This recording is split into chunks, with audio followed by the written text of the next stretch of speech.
राधे राधे दोस्तों, कैसे हैं आप सब। दोस्तों, हमारे YouTube चैनल पर आपका स्वागत है। हमारे इस चैनल को सब्सक्राइब कीजिएगा और हमारे वीडियो को लाइक, शेयर और कमेंट जरूर कीजिएगा। दोस्तों, हमारे हिंदू धर्म में हर महीने का अपना एक अलग और विशेष महत्व होता है। इसके अलावा शुभ अशुभ जैसी बातों का भी विशेष ध्यान रखा जाता है। शास्त्रों में दोस्तों मलमास को श्रेष्ठ नहीं माना गया है, लेकिन हम ये सभी लोग जानते हैं कि जब तक मलमास चलते हैं कोई भी शुभ कार्य नहीं होता है। अधिक मास में किसी भी शुभ काम की शुरुआत तो नहीं होती है, लेकिन जो दोस्तों ये महीना होता है, इस महीने में धर्म कर्म और उपाय, यात्राएं और साधनाएं के लिए समय जो है बहुत ही अति उत्तम माना गया है। ऐसा पुराणों में भी बताया गया है कि अधिक मास में जो व्यक्ति धार्मिक नियमों का पालन करते हैं उन्हें मोक्ष की प्राप्ति होती है। मलमास के दिनों में धार्मिक स्थलों की यात्रा करना, भागवत कथा का पाठ करना भी जो है वो सबसे शुभ माना जाता है। दोस्तों, हमारे हिंदू शास्त्रों के अनुसार हर तीसरे साल सर्वोत्तम यानी पुरुषोत्तम महीने की उत्पत्ति होती है। इस बार का जो पुरुषोत्तम महीना है, इस वर्ष पितृमोक्ष अमावस्या के बाद 18 सितंबर 2020 से शुरू हो चुका है, जो कि 16 अक्टूबर 2020 को पुरुषोत्तम मास खत्म होगा। पुरुषोत्तम मास दोस्तों श्रेष्ठ महीना बताया गया है। दोस्तों, ये पुरुषोत्तम जो नाम है, ये भगवान विष्णु जी का नाम है। धर्म ग्रंथों के अनुसार नरसिंह भगवान यानी श्री विष्णु ने इस महीने का अपना नाम देकर कहा कि अब मैं इस महीने का स्वामी हूँ और इसके नाम से सारा जगत पवित्र होगा। इस महीने में जो भी मुझे प्रश्न करेगा वह कभी गरीब नहीं होगा और उसकी तमाम प्रकार की मनोकामना थी वह पूरी होगी। इसीलिए इसे दोस्तों एक किस्मत चमकाने वाला महीने के नाम से भी जाना जाता है। इस महीने के दौरान जप तप दान से अनंत पुण्यों की प्राप्ति होती है और इसी महीने में श्री कृष्ण श्रीमद् भागवत गीता, श्री राम कथा वाचन, श्री विष्णु भगवान के नरसिंह स्वरूप की उपासना विशेष रूप से की जाती है। इस महीने उपासना करने का एक अपना अलग ही जो महत्व है वो बताया गया है। पुराने शास्त्रों में बताया गया है कि ये महीना व्रत, उपवास, दान, पूजा, यज्ञ, हवन और ध्यान करने से क्या होता है कि मनुष्य के सारे पाप जो होते हैं, इन महीने में उपवास, दान, पूजा, यज्ञ, हवन करने से सारे पापों कर्मों का क्षय होकर उन्हें कहीं गुना पुण्य फल प्राप्त होता है। इस महीने में आपके द्वारा दान दिया गया 1 रुपया भी 100 गुना फल आपको प्राप्त होता है। यानी दोस्तों, इस महीने में क्या है कि जो भी हम दान देते हैं वो हमें 100 गुना उसका फल प्राप्त होता है। और इसी महीने में किया गया उपाय, उपासना, यातनाएं और साधनाएं दोस्तों बाकी महीनों से इस महीने में हम उसका ज़्यादा परिणाम मिलता है और बहुत ही जल्द परिणाम हमें देखने को मिल जाता है। तो ऐसे में दोस्तों अधिक मास के महीने में हमें भी विशेष तरीके से कुछ न कुछ उपाय, साधनाएं अवश्य करनी चाहिए, क्योंकि दोस्तों इन दिनों में जो भी हम उपाय, साधनाएं करते हैं वो साक्षात भगवान विष्णु जी के समक्ष काम करते हैं।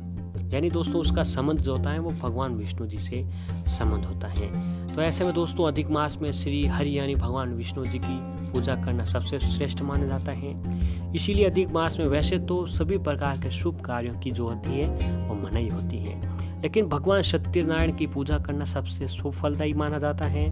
अधिक मास में विष्णु जी की पूजा करने से माता लक्ष्मी जी भी प्रसन्न होती है और आपके घर में धन वैभव के साथ सुख समृद्धि भी घर में आती है। तो ऐसे ही दोस्तों अब आ रहा है जो अधिक मास का पहला गुरुवार, यानी दोस्तों गुरुवार का दिन ही भगवान विष्णु जी का दिन माना जाता है। दोस्तों गुरुवार के दिन भगवान विष्णु जी की विशेष पूजा आराधना की जाती है और दोस्तों हमारे हिंदू शास्त्र में प्रत्येक बार किसी न किसी देवी देवताओं से जुड़ा हुआ है, जो कि ठीक इसी प्रकार जो गुरुवार का दिन है वो भगवान विष्णु जी का दिन माना जाता है। तो ऐसे में दोस्तों अधिक मास का जो महीना है वो भी भगवान विष्णु जी का महीना होता है और गुरुवार का दिन भी भगवान विष्णु जी का दिन होता है। तो दोस्तों ऐसे शुभ संयोग में हमें कुछ शास्त्रों में बताए गए कुछ विशेष उपाय जरूर करने चाहिए। उपाय करने से जीवन की सारी परेशानियां खत्म होती हैं। भगवान विष्णु जी का आशीर्वाद हम पर बना रहता है। दोस्तों अधिक मास में गुरुवार के दिन पढ़ने से इस दिन की जो महत्व है वो और भी ज़्यादा बन गया है। दोस्तों गुरुवार का व्रत करने से व्यक्ति के सभी पापों का नाश होता है, इसके साथ धन संपदा में भी वृद्धि होती है। तो ऐसे में दोस्तों आज हम आपको गुरुवार के दिन एक हल्दी का उपाय करते हैं उसके बारे में बताने जा रहे हैं। जिसे अगर आपने गुरुवार के दिन कर लिया तो आपके सभी कष्ट जो हैं वो दूर होते चले जाएंगे। तो आइए जानते हैं दोस्तों हमें किस तरीके से उपाय करना है।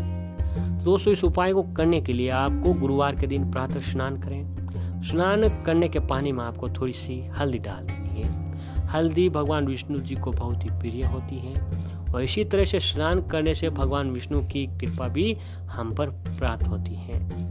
नहाने के बाद पीले रंग के स्वच्छ वस्त्र धारण करें। अब दोस्तों आपको आपके अपने घर के मंदिर के सामने आसन बिछाकर बैठ जाएं।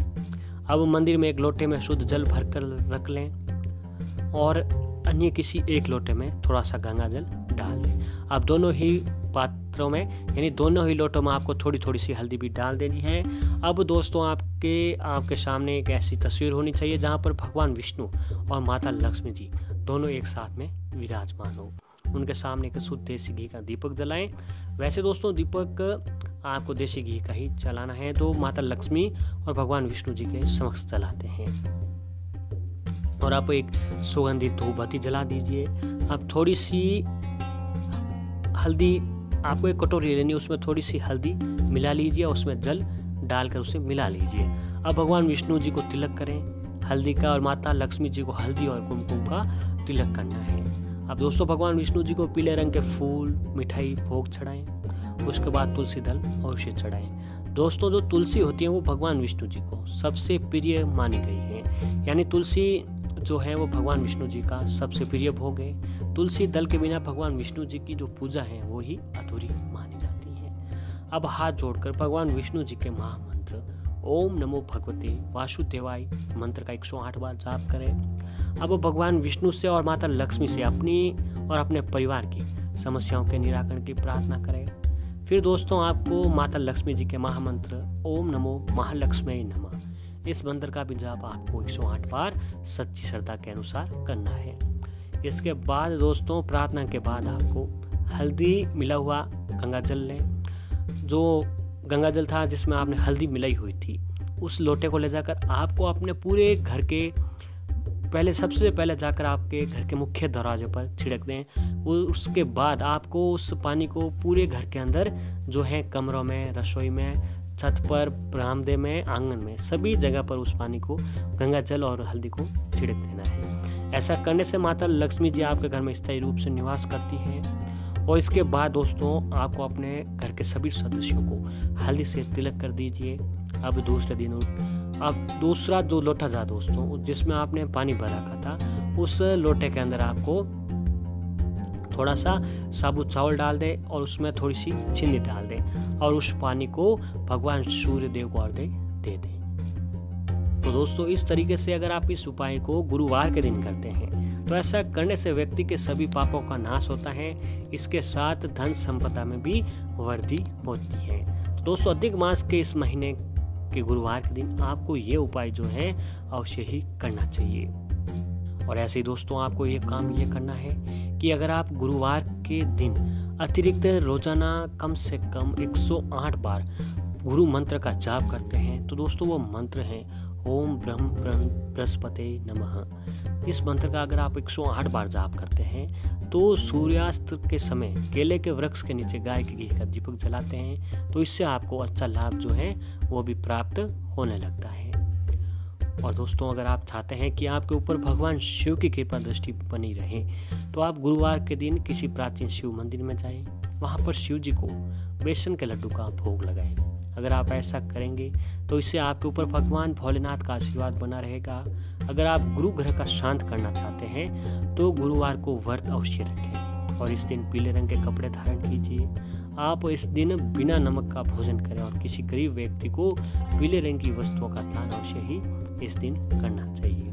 तो दोस्तों अगर आप अधिक मास के गुरुवार के दिन अगर आप ये उपाय अपना लेते हैं और ये काम कर लेते हैं तो दोस्तों आपकी जीवन की जो सारी जुड़ी परेशानियां थी वो खत्म होने लगेगी। आपको भगवान विष्णु माता लक्ष्मी जी का आशीर्वाद मिलने लग जाएगा। दोस्तों जिस व्यक्ति पर भगवान विष्णु जी की कृपा हो जाती है उस घर में कभी धन धान्य की कमी नहीं होती है, क्योंकि दोस्तों उस घर में माता लक्ष्मी जी का स्थायी निवास होता है और माता लक्ष्मी जी उनके घर पर सदैव स्थायी निवास करते हैं और जिंदगी में कभी भी आर्थिक परेशानियों का सामना उनको जो है नहीं करना पड़ता।